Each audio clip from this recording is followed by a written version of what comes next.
loud as it was before. I have the volume. So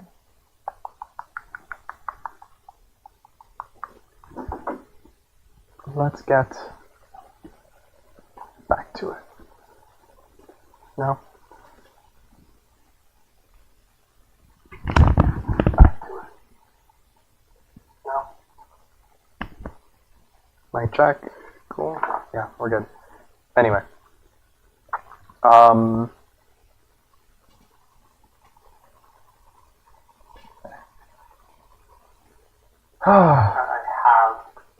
No, what? No. What? Anyway. Back to where I was. Starting over.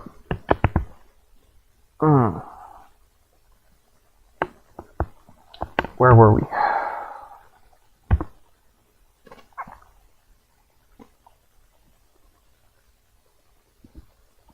How do I see? Who is on? Is anybody watching? Is anybody here? Is anybody here? Is anybody here?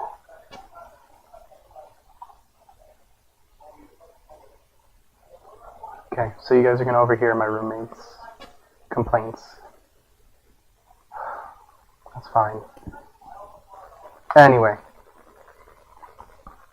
for those of you that missed it, I've been wanting to kind of just bring this to the public eye, the background of how game creation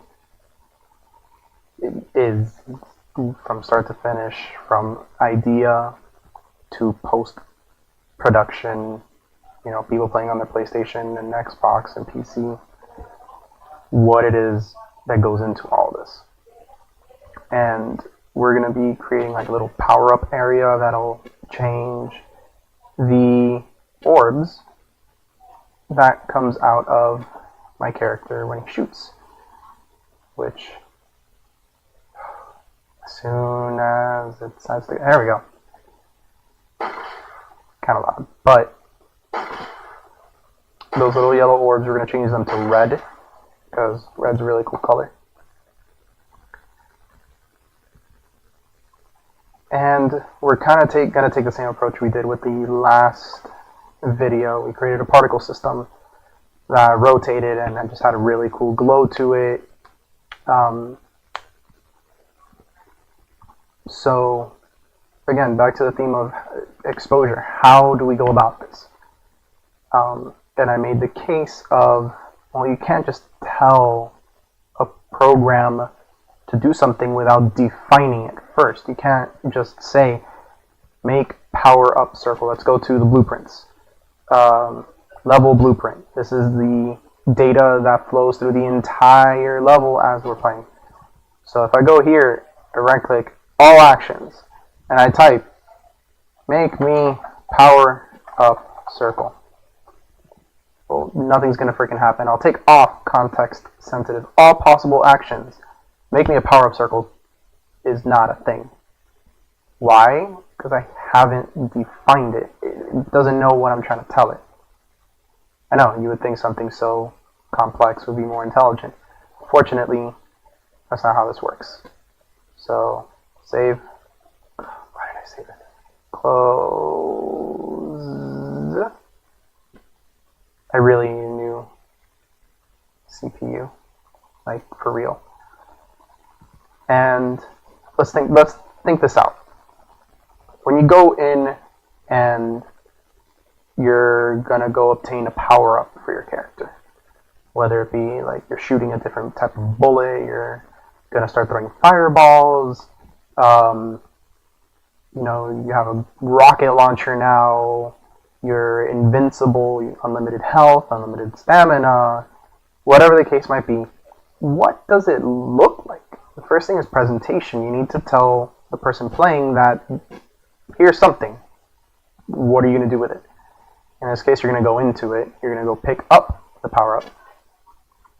So now we have we're kind of refining our choices. So we can make the ring on the floor like we did last time. We can make a floating, capsule or box or sphere, whatever it might be. We can do like a mist or a smoky area that, it's a different color and glows, and you can, just walk through it and gain the power up.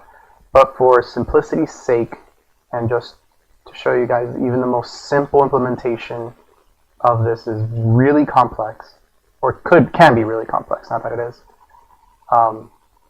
We're just going to do a flat ring on the floor, and we're going to walk into it, and something's going to happen. That something is going to be, we're going to change the color of our projectiles from yellow to red while we're in this circle. Alright? Everybody wrote that down? Awesome. So, first things first, we're going to make the material, call it power up.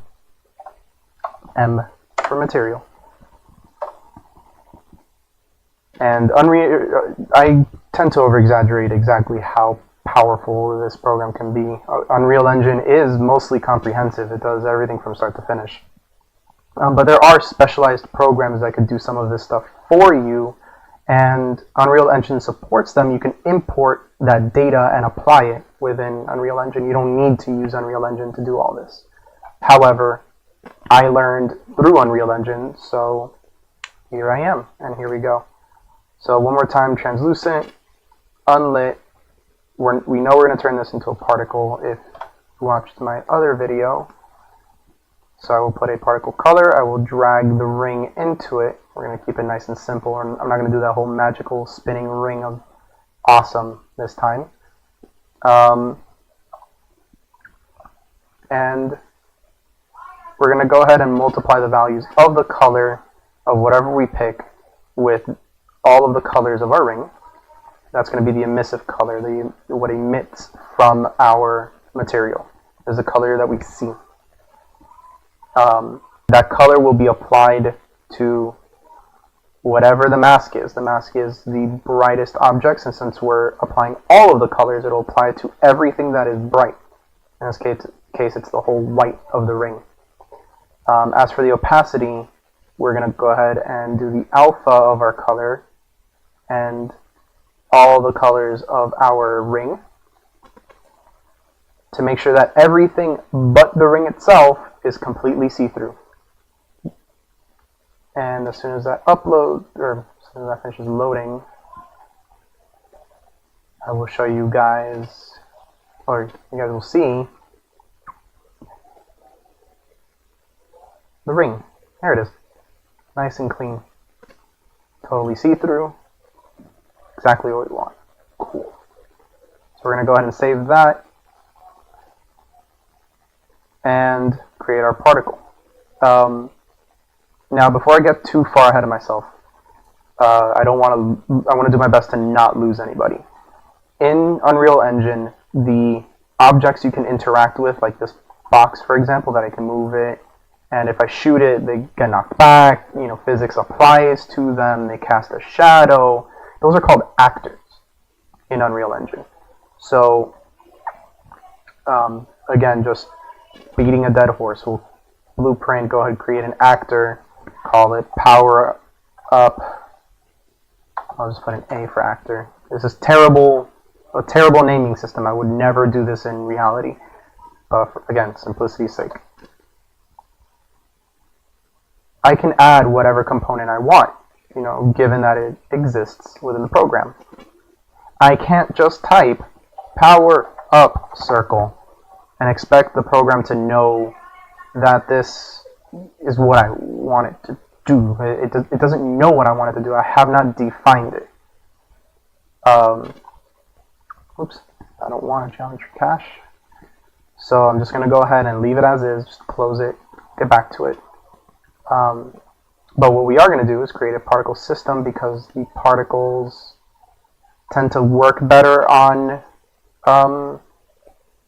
actors if it's something we're going to go through. If your character is supposed to interact with it spatially somehow. I've noticed the particle systems tend to be a little bit better in just how they work versus other objects within Unreal Engine. So we're going to call this power up underscore P for particle system.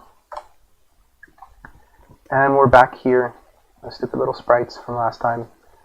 In required, our material is going to be the material we just made, so power up material, power up M, and where are they? I think they're just too small.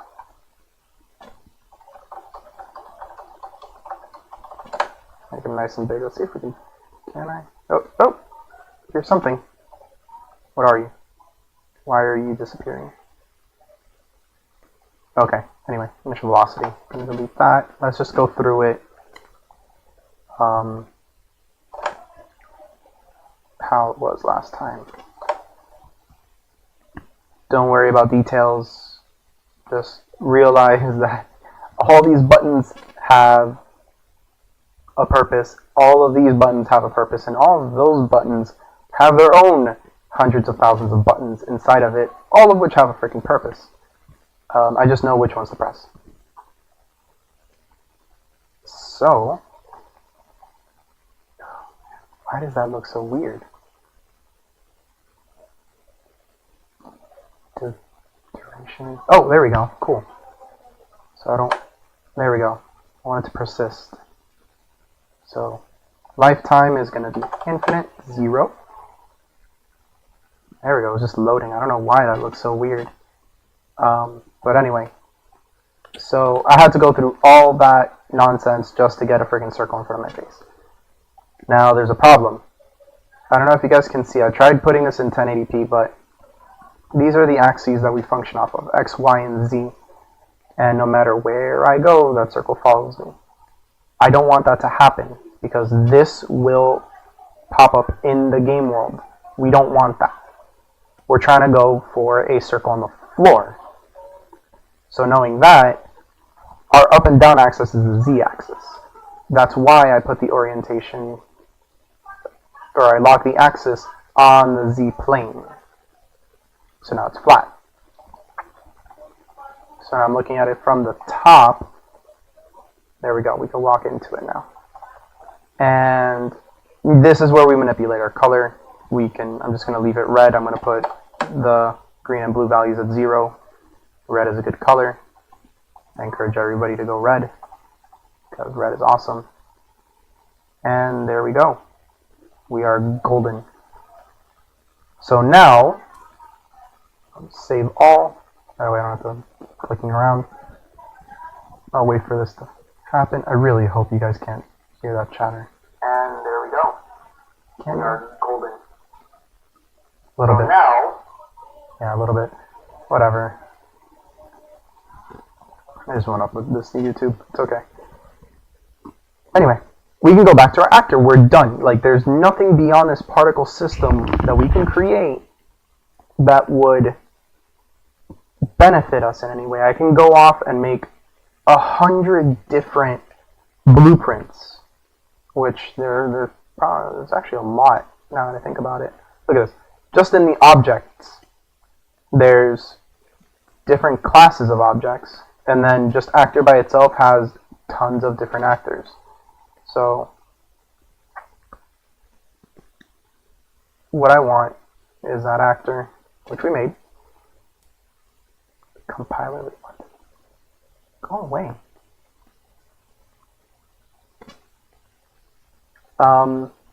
And now we're left with just kind of this little sphere in the middle of nowhere. Not what we want. So, we're going to add our component, our particle system. Just going to leave it named particle system. We're going to go ahead and make that the root. We're going to make it so that it's the center. And the template we're going to use is our power up. And any second now. Oh, there it is. Wow, it was just really big. We now have our big ass circle. However, if I just throw this out into the game world, Oh, there's Z fighting. Oops. Let's lift you up a little bit. There we go. If I just throw this out into the game world and I try to play, nothing freaking happens. Like, still yellow. Oh, but we made our circle. Why isn't it working? But, well, we didn't tell this circle to do anything yet. So anyway. Hold on, I got a text. Yes, my texts are more important than you guys, sorry. However, why does nobody want to talk in the chat? Say something. If you're here, say something. I know I disabled requiring an email to write in the chat, but if you're confused, if you're watching it in this kind of screen, there's a little arrow on the top right, this thing, right here. Just click it.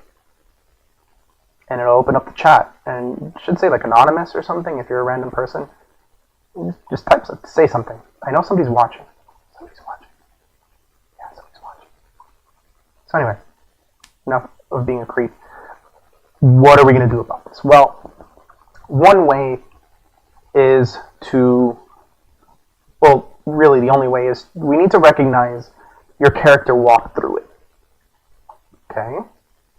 Well, there's tons of ways to do that, and a really good way in Unreal Engine is this thing called collision. We can do a box, a capsule, or a sphere. This is a circle. We're going to do a sphere. We're not Skyrim. We're not creating Skyrim. I don't want any bugs. I don't want any problems. Sphere. And now it will pop up very slowly. And just call it collision. But look at how small it is. We don't want it to, oh, come on. We don't want it to be that small. We want it to, what the hell? Come on. This is frustrating. Oh, there we go. Cool. We kind of wanted to encapsulate the entire circle. We could be precise and make it right on the visible line.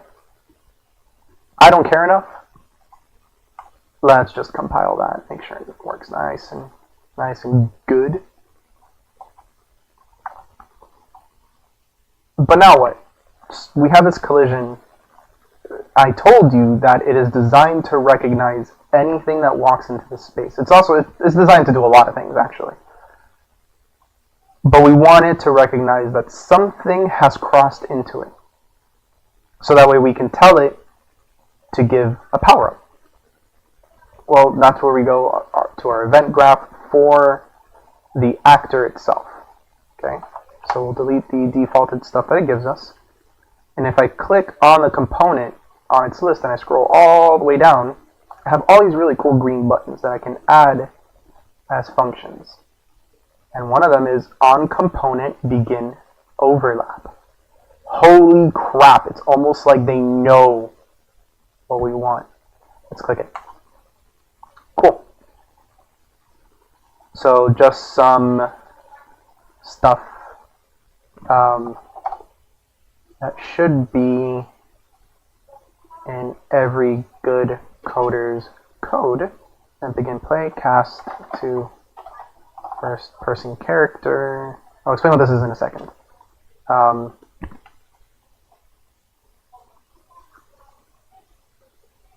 no, not even. I don't even need to do this. But yeah, I do. JK. Get player on. And then, okay. So what this does is, at the beginning of the game or whenever this is created, the information from my character, which is named first person character, is transferred to this actor. This actor has access to the information. So let's say we were trying to make a minefield, but you wanted to separate friendlies, people on your team from people on the other team. Well, one of the ways you do that is you cast it, you get a cast of the information that's passing through it, and if that information matches either your teammate or the enemy team, do something. And that do something is what we just called this on component begin overlap. This is going to tell it to do something when there's an overlap. Okay? But first we're going to need some information from the first person character. Anyway, what do we want to happen? Well, the funny thing about Unreal Engine is there is a way for this piece, this actor, to tell my character something is happening, and that's called a message system. Or relay, whatever you want to call it. But it's a way to communicate through a much broader array of circumstances. Like, I'm not just making this one thing for one purpose only, ever. You know, usually in a game, if you drop, let's say, let's do what, Call of Duty or something, you're a medic, Battlefront. No. What's it called? Battlefield. You're a medic. You drop a health pack. Well, I don't think the other team can access that health pack or even see it for that matter. So that's a message. Your character broadcasts a message to the server that, hey, I'm dropping a health pack. The server recognizes, hey, you're dropping a health pack. You're on this team. That team is the only one that's going to be able to see the health pack. So it sends a message, or relays a message to everybody on your team that they are able to see this health pack that you have dropped. And it does not send that message to anybody that is not tagged as your team. So the other team can't see it. That's the complicated way. However, we know that this one thing is going to do a very specific set of instructions, so we're going to do it kind of like the caveman method and beat it into submission to just do what we want it to do. This is not how you do it in like a full-blown game. We'll get to that. I'm just kind of showing you guys how it all works from as simple a perspective as I can. I want some of my audience to be, you know, totally clueless about this stuff. That's awesome. If you are, congrats. Like, you have avoided what is potentially a nightmare. I encourage you to spread the word, share my page, share my Twitch, expose people just so they understand. You know, it's something new that you're learning. But anyway, back to what's happening. We're going to tell our character to gain a power-up while this is happening, while it's overlapped. So let's go to our first-person character. Blueprints. Here we go. Boom. Come on. Awesome. So this spaghetti monster is all of the code that currently goes into the character, everything that they do. If we're going to use controllers or virtual reality, it's coded. That's what the spaghetti monster is all about. However, this is what we want. I didn't make this. This comes with Unreal Engine. This is not my doing at all. I'm actually not very good with vectors and physics and stuff. Also, that this little thing is really unnecessary. Let's delete that. So what we want is this spawning of the projectile. If we go to our viewport and see what makes up our character, oh, there's a little capsule that I made earlier. Don't need that. This is everything that currently makes up our character, whether you know it or not. It has where the gun is mounted, it has where the gun is shown, it has your arms, and where you see through is this stupid little camera. And hopefully that looks familiar. Cool. The awesome thing about this is, for people that are fans of like RPGs, you know, something like World of Warcraft, Dungeons and Dragons, Pokemon, stats. What I'm getting to is statistics of a character, or of a character within a game. It's defined here. This is the information that entails your entire character. We call them variables because they will vary in what information they hold. Kind of like in algebra, you're trying to find x. X is a variable. X changes depending on what question you're asking. So I know from experience that what this brute force way is going to work is we're going to check whether or not I am inside of that circle, and if I am, do something. If not, don't do anything. For those of you that are familiar with computer programming in general, you will know this as a Boolean. A Boolean is a true or false check within programming. So guess what? Booleans exist in Unreal Engine. Boom. And I'm going to ask, or I'm just going to label it. What am I going to call it? Let's call it in circle. Okay. And I want it to be public. I want this information to be edited by other parts of my programming. I don't want it to strictly be based off what's going on inside of my first person data. I want it to be manipulated by other things. Why? I'll show you in a minute. So now that we have that, we're going to set the default value. You know, you're not in the circle. It is false. This is not checked. But power up A, or I'm sorry, in our actor, or power up actor, we have all of the data that comes with our first person character. Wow. What a coincidence. Because for my sanity, I'm going to create this. I'm going to create a variable for it. I'm just going to say character reference. It's just good practice. I would recommend, if you do end up doing, coding and blueprinting, as this is called, in the future, and you want to try your hand at it, try to look up good practices on YouTube. Like, everybody has their own way of doing things, but I have a pretty solid background in programming, and I just realized that this makes a world of difference. That way this will in itself turn into a freaking spaghetti monster if I don't do this.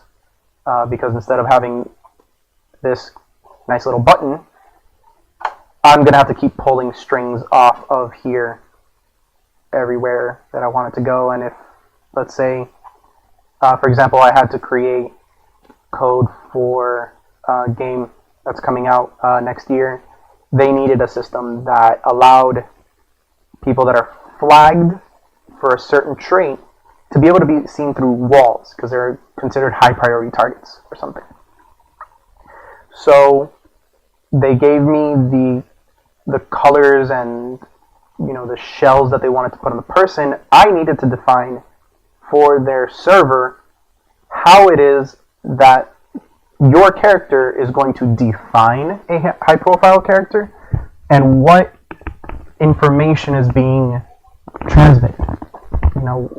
You don't need to know, like, they're using a currency system, they're using money.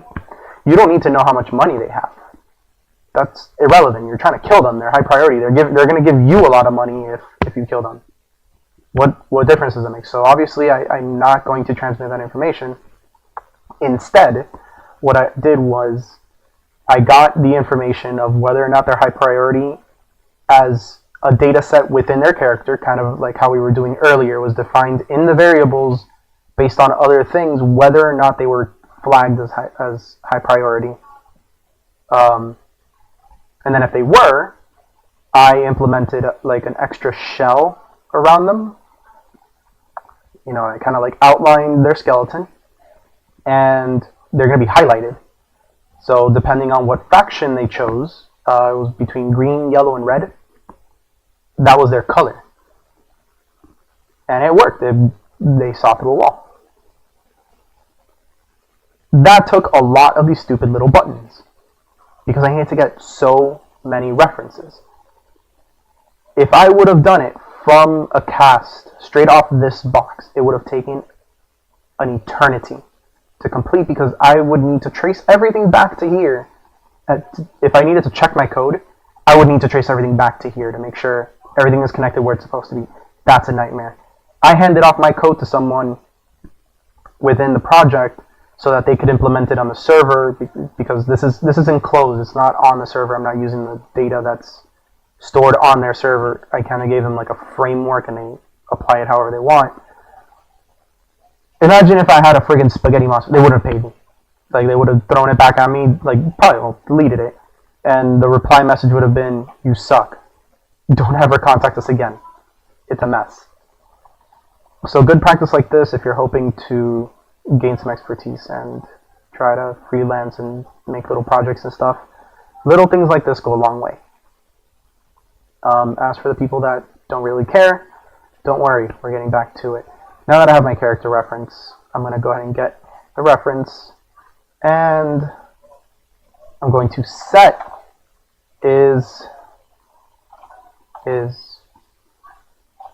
what the hell did we call it?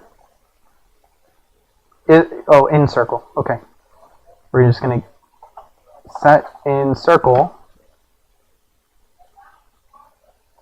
to true. Okay. And then, again, just for good practice, just good practice, I'm going to go ahead and copy this. And then when I'm out of the stupid circle, I'm going to set it back to false so my bullets go back to normal. Go ahead and save that. So, as it is, cool. I'm telling my character that I am inside of a circle, but nothing is happening. Still, it's been half an hour. Nothing is happening yet, and I can show you. Let's play it. Oh, whoops! I'll change that later. That shouldn't be happening. It's bouncing off of the collision box. I can walk into it though. But see, like, it's gonna look weird, but bear with me. But they're still yellow. Obviously, your bullets shouldn't fly out of your skull, or should they? That's up to you guys. But they should be red. We want it to turn red. We want the bullets to go red. Why aren't they red? We haven't told them to go red yet. And I'll fix that stupid collision in a second. I'll save that for the end, actually. Let's see. We have this spawn projectile that I pointed out earlier. And what happens is, if you just follow the lines, the first thing that's going to happen when you fire, you press the fire button, which in this case is the left mouse button. It's going to play a montage, which is, you know, kind of like a short animation. And then it's going to spawn this actor, which is the first person projectile, because it was preset to that. Well, let's see what this first person projectile has. What's that all about? It's right there. And now it's got this stuff. It's just the only information that's here is to add a physics impulse. We're not dealing with physics. I'm not going to blow your guys' minds. How would you even say it? I'm not going to blow your minds with this. But we know that this has nothing to do with the color. Again, there's 100 different ways to do this. We're going to do it caveman style. Just brute force it. I'm going to copy this projectile. Why? Because we saw in this first person character, it spawns an actor. And if you look at the bar color underneath the first person projectile, it is an actor. And that little circle inside means it is an actor. And is there anything? Yeah, if you go inside the box, you're going to see kind of, I don't know, I think it's too small for you guys. but you're going to see first-person projectile, projectile is fired by player, and then path, cooking file path, blueprint type, num replicated properties, native parent class, actor. That's what we want. This is an actor. Let's copy it. So Control C, Control V, boom, made another one. So this is the one we're going to change its color. So if we go to the sphere, rather, oh, come on. If you just look at what's being implemented, we have a ball, we have a collision sphere, and then the kind of like just physics assets of it, projectile movement component. This is the physics. If you see on the right side, we have simulation, homing, the velocity. We don't need to worry about that. We don't really need to worry about the collision component, that capsule. We don't see that in the game. We don't need to change the color. The sphere has its own color. So let's give it a really cool element. Let's make a brand new element just for our sphere. Let's call it just red. Just make it nice and simple. And we don't need to do anything to this besides giving it a color, a 3-vector, red, and attaching it to base color. You guys will see this will just turn red. Or not. Nope, nope, yeah it will. Okay. Come on.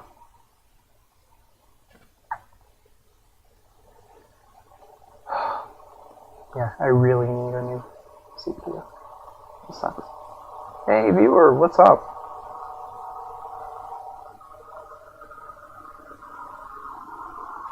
Cool. Okay, so it's red. That's exactly what we wanted. Save it. Come on.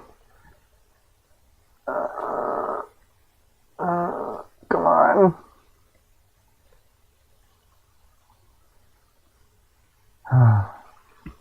Why is it so slow today? So strange. Anyway. Oh, because it's auto-saving. Damn.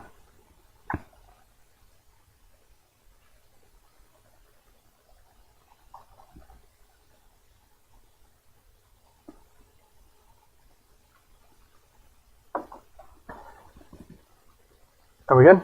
Yeah, awesome. So projectile 2, our element, or I'm sorry, our material, we're going to go ahead and put our red material that we just made. And boom, red. Cool. Good to go. Compile. Oh, didn't need to compile, but definitely save everything, because my computer, I built it from scratch. It's pretty powerful. It's solid. It is pretty kick-ass. And it's taking this long just to freaking stream and show you guys colors. Like, if you really plan on doing this, get a good CPU. Don't worry about your graphics. Your graphics card, not too big of a deal for this kind of stuff, but definitely your CPU. So, this actor is done. We now have a second actor. So let's copy this. So now we're going to spawn actor, first person projectile. We don't want first person projectile. We want first person projectile 2, the new one that we made, which we didn't rename. So, yeah, let's fix that.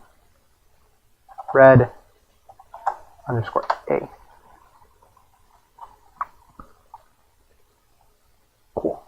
So red underscore A. Okay, can't see the red because it's part of the search, but trust me, this is it. So now we need to make sure this works.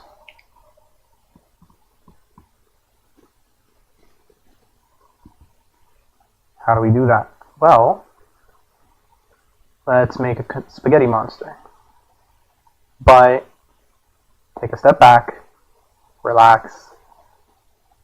Remember, we put a check. We need to see whether or not we're in the circle. And in Unreal Engine, this is called a branch. Once we shoot, The montage is gonna happen. You're shooting. We're not stopping someone from shooting. That's why we're putting it between the spawn actor blocks. We're gonna shoot something.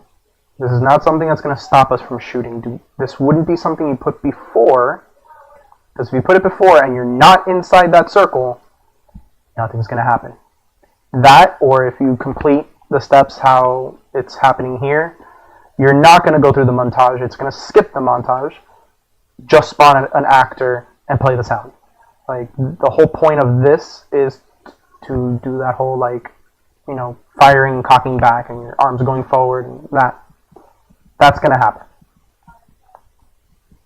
So we're going to check it. If it's true, if we're inside of that circle, we're going to shoot red balls. Right down here. However, if we're not, you know, business as usual, keep going. The transform, we're going to use it the exact same as the normal bullets. Should be golden. However, a couple minutes ago we realized that every time I shot a bullet at that sphere, at that collision, it pushed everything back, and from the inside we were shooting it from like our skulls and stuff, or from like a special hat that the game freaking gave me. Not what we want. So back to our collision. We're going to go into the information of the collision. We want it to be visible, but where is collision? There we go. Collision presets. We're going to go ahead and customize this. Basically ignore everything except pawns. Pawns are what we control. And we don't want it to block. Block would stop it from moving through. It was blocking before. And overlapping means that if we go back to this, we have nothing really telling it what it should consider as an overlap. So imagine you shoot one of those bullets persist. You're shooting a beach ball, basically. If one of them rolls into that sphere, this is going to fire. It's going to see something is overlapping it, and it's going to tell your character that it's in the circle, even though you're not. So we wanted to ignore it completely. Everything except the pawn. Make sense? Good. If it doesn't make sense, one person's here to tell me. Come on, say something.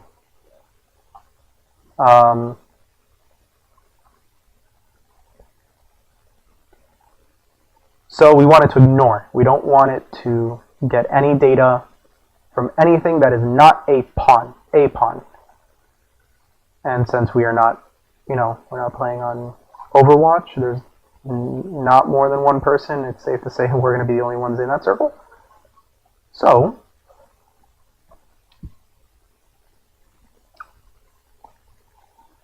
one memento.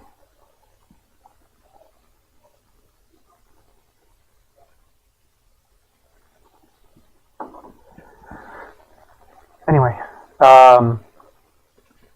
yeah, it's safe to say we're going to be the only ones stepping in the circle, and the only thing it's going to consider is if it's us. So, let's see it.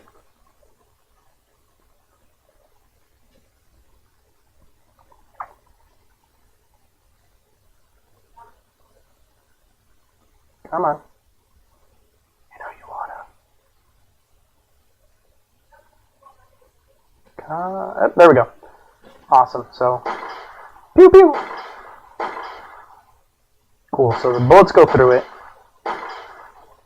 Awesome.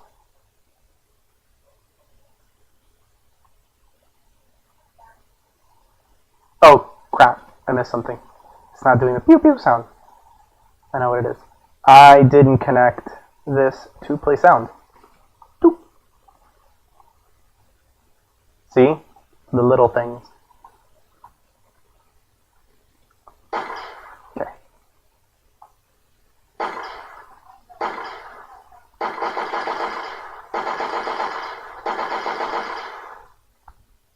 And if we step out, back to yellow. In, out. In, out. exact is this? Oops. Okay, so this is kind of, yeah, it does extend a little bit. That's fine. We're not going for perfect. But there you have it. All we did in the last 45 minutes was create this stupid circle and tell the game that when my character steps into that circle, we're shooting red balls. 45 minutes with commentary and a lot of sidetracking. But to someone totally new at this and not fully understanding what the hell's going on, I understand this is overwhelming. It doesn't get any easier. Trust me. There's some complicated stuff going on. But I really hope you all enjoyed it. The one person, I really hope you enjoyed it. Oh, my one. Canyon. Total views, 0. If I refresh it. Oh, what the hell? 60. Jesus Christ. 65 views. That's good cast. One person watching now. I hope that's not me. I hope it's not just me in here. But anyway, I hope you all enjoyed it. Because just thinking of looking at my own code and doing this, it hurts my soul. Like, this is not how you do things. And hopefully next time, well, actually, you know what? Next time we're going to start with, a dive, or screw it, let's go for the hour. We got 12 minutes left.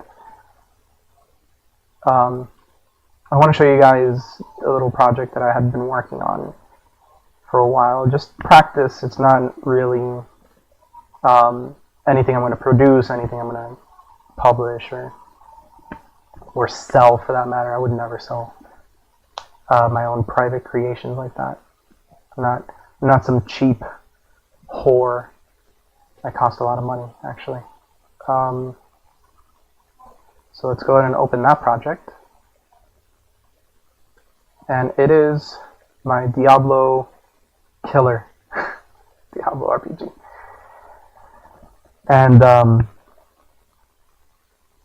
I kind of want to start with app development, but with good graphics. I don't know. Sorry for the stuttering. I had pizza earlier and it's kind of coming up in burps. I'm not going to throw up all over my mic.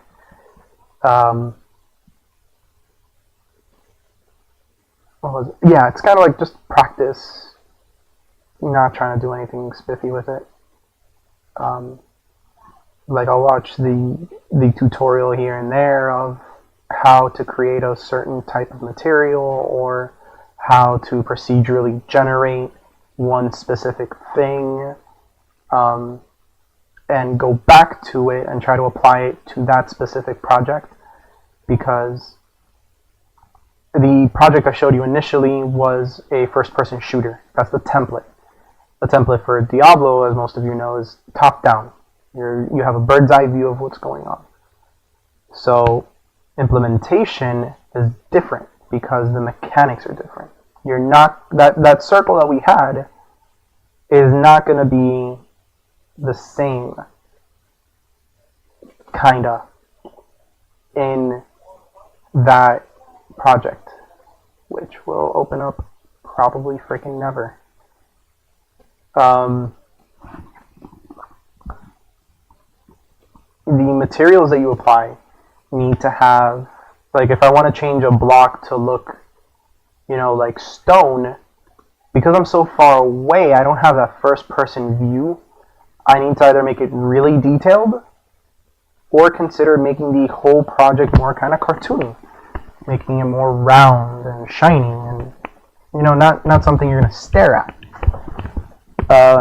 And even then, versus a third person, something like, you're playing Skyrim and you zoom out, you can see your full character. You can still kind of see a lot of detail in what's going on around you. Most people prefer playing like that, actually.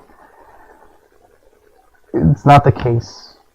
So what I'm trying to get at, I'm sorry, what I'm trying to get at is if you implement something one way in one project, odds are, more often than not, you are not going to write that code, you are not going to implement it the exact same way in another project. Not going to happen. Geez, why is it taking so long? Hello? Is my computer really that slow? Huh. That's weird. Anyway, kind of want to hit this again, but I don't want it duplicating because then it'll really slow down the computer. Oh, there we go. Something. Cool. That's what I've been looking for. Oh, I know why it's slow, because these projects tend to take up a ton of space. I have a 3 terabyte hard drive apart from my C drive, which is what has, you know, Windows and stuff. The C drive is a solid state. It's kind of small compared to the hard disk. And I store all of these on the hard disk, and the hard disk, it's slow to pick up, especially because I have a slow-ass processor. So anyway, here you guys can see some of the materials that I've made. Again, I specialize in content creation, so stuff you want to interact with, stuff that you want to see, stuff that you want to do things with. That's my specialty. Black hole with distortion, I might add. With distortion. Kind of like this, let's see if I can get a nice, nope, too close. It's got like this kind of wish-washy feel to it, kind of like a scanner. Huge fan of Overwatch. This is my attempt at Winston's bubble. I made it way cooler. Kind of like a broken screen. Which these are cubes. It shouldn't be on a cube, which is why it looks so weird, but I don't care. And then like this glowy block where the corners are glowy. The Tron block, I like to call it. And then this persistent damaging aura. So, oh, wow, okay, my character. See those bars? Health and mana. No, I did not create this character. This is from a website called Mixamo. This is kind of default, or one of the default characters that you can get. And that's when I was trying to do character modeling, and I realized I freaking suck at it. And I suck at animation, as you guys will see in a minute. But yeah, this I made from scratch. You can pick Warrior, Ranger, Mage. And the only one I have working is Mage. If you pick anything else, I don't think it'll let you. But here's the health pool, here's mana, and then ability points I implemented. Here's a picture. Here are your skills with tooltips on this right-hand side. See, it spawns a circle of restorative magic, kills all targets while within the area, creates a burst of fiery kaboom that damages all targets within range. Spawns a Fawn of Resurrection, and silences targets in an area for the duration of the spell. Deals damage over time to affected targets. It's not 100% working yet, that last one, but I will show you. So, the heal, which is Q, will spawn that, and there's a little timer on it. And when I hover over it, it kind of fades out to show that I'm hovering over it. You know, that, oh cool, oh awesome, I did manage to do it. Cool, that's his throwing fire animation, kick-ass. He doesn't have one for the healing, he doesn't have one for that. That's fine. Experience bar down here, which, I mean, I could implement, I could show you guys how it works, but it would just be repeating what we did earlier. Notice something cool about those bars. They're facing us. Even though we are not flat on the screen, or flat on the level, like, playing field. Also, yeah, he runs in place for a little bit while he stops. I am not the best at animating. I'll show you guys the spaghetti monster in a second. But W will hurt you. Q will heal you. And let me kill myself. If my health reaches 0, I cannot heal. I am dead. No matter how... Oh, I can't because it's on cooldown. No matter what I do with the stupid circle, it will not heal me unless I walk into the resurrection. It gives me 10% of my health. Now I can heal. What a concept. Anyway, and then this is like that R I was talking about. It's just that wave, and it just... Your health kind of dwindles. And you can't... There we go. But see, the circle... Oh! Oh, it works. Hell yeah. It does work. Can't... Oh, there we go. I can't cast it. But see, now it'll freeze, and like this isn't... Oh. Okay, well there's a lot of glitches to be fixed. It's been a while since I touched this project. However, it does work. It is kick-ass. Time for the nightmare. Where do I even start? Well, overall content. It decides to freaking load. Let me turn around from all these animations. Maybe that'll speed things up. I have a lot of stuff going on, including animations. I'm going to go into a little bit of advanced terminology for the people that are familiar with it. This is a struct. This is the kit that I give all the characters. This is pre-built data for everybody. You know, defining what they are, what their values are going to be. Abilities has for, you know, setting up arrays, depending on who you pick. Spells. Spells is a good one. I did an interface, which is what I was talking about earlier, something that helps the server, the game server, communicate with other things about what's going on. This blueprint interface allows commands to be kind of like communicated to something else. As soon as it freaking loads, come on.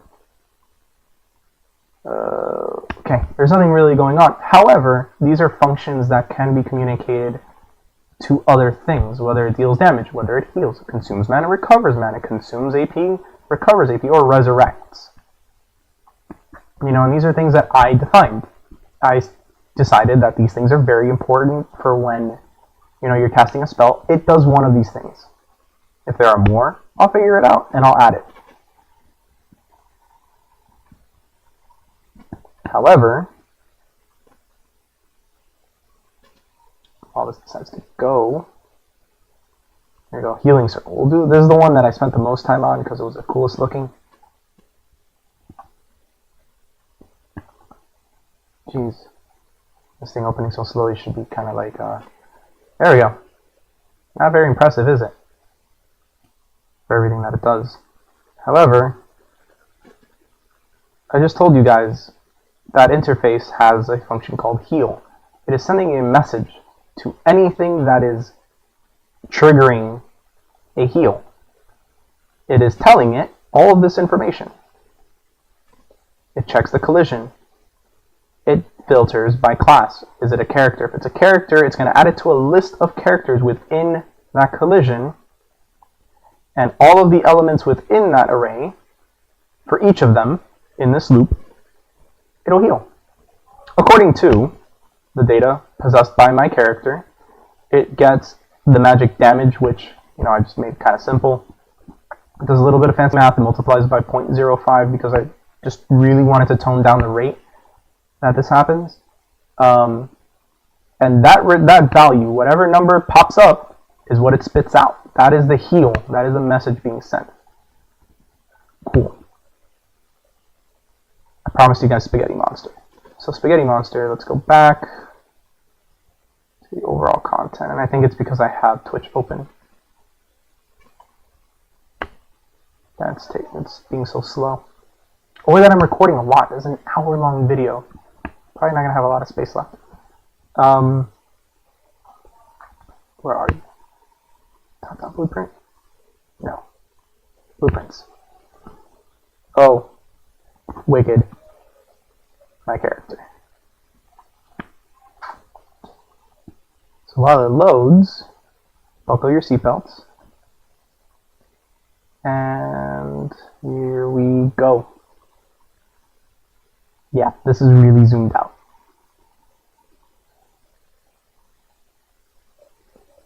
This is all something. Everything means something. And I've kind of like labeled different bits and pieces so I don't freaking lose track of what I'm doing. So here's the message. Look, heal.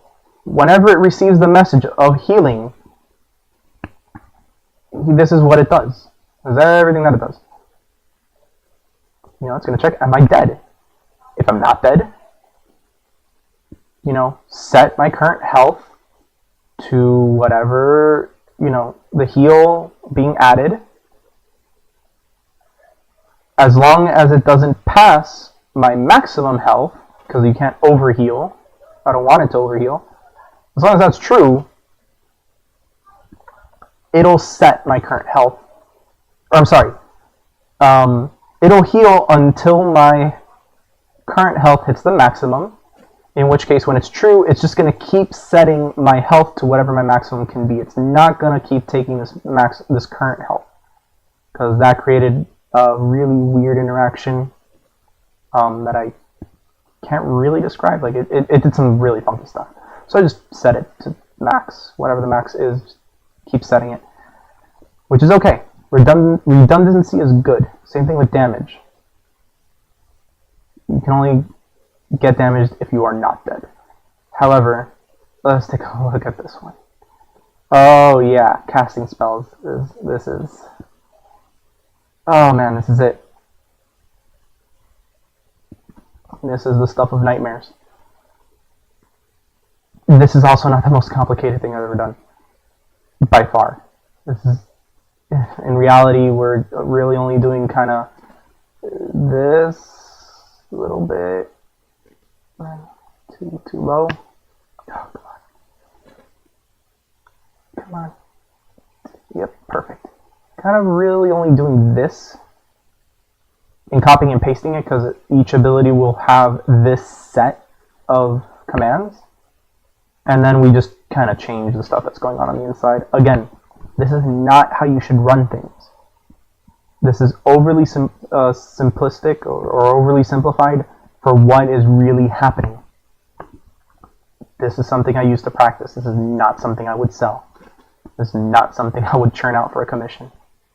By far. Oh, come on. OCD. There we go. How long it freaking takes to save. Oh my god. And if I were to run, it would take a whole other hour for me to just run through what the hell's going on in here. So if you guys want it, send me a message.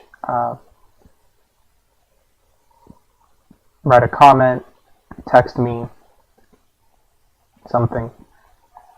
And I'll go through this step by step to go even more in depth in the logic behind this stuff. We've passed our hour by a little bit. Getting kind of tired, which is okay. And I'm getting a headache just thinking about this. But anyway, thanks for watching. Hope to see you guys next time.